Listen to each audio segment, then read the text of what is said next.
Toto je stroboskopická lampa. S týmto sa nastavuje predstih na starých motoroch. V tomto videu sa pozrieme, ako sa to používa. Lampa potrebuje napájanie 12 V. 12 V môžeme zobrať od alternátora. Následne potrebujeme ešte nejakú zem. A teraz tá najdôležitejšia vec, potrebujeme signál z prvej sviečky. Motor musí byť zohriatý na prevádzkovú teplotu.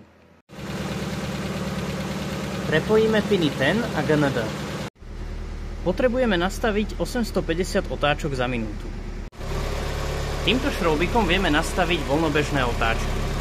Mali by sme dosiahnuť 850 otáčok za minútu. Keďže ich musím znížiť, tak ho musím trochu dotiahnuť, aby boli otáčky nižšie. Teraz máme nastavených približne 850 otáčok za minútu.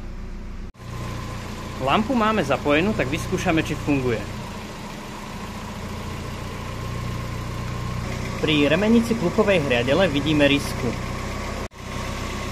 Keď na ňu zasvietime lampou, tak vidíme, ako máme nastavený predstih.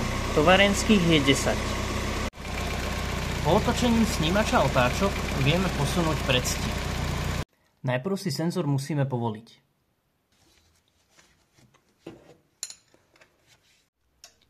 Je veľmi dôležité zaznačiť si, ako bol senzor nastavený.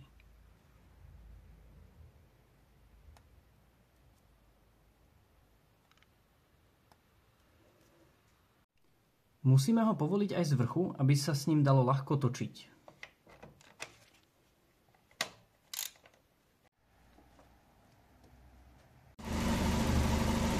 Po otočením senzoru proti smeru hodinových ručičiek som nastavil predstih na 10 až 11. Vidíme, o koľko som posunul senzor. Teraz ho môžeme dotiahnuť. Takže teraz máme nastavený predstih na 10 až 11. Musíme brať do úvahy, že trafiť 850 otáčok za minútu podľa bežného tachometra, čo je v aute, je pomerne zložité. Čiže zvykne sa na to používať externý tachometer. Pokiaľ externý tachometer nie je a nastavuje sa to takto, tak je ideálne to nastaviť, ísť sa previesť, zistiť, či to funguje, či je to lepšie, horšie a prípadne teda donastaviť.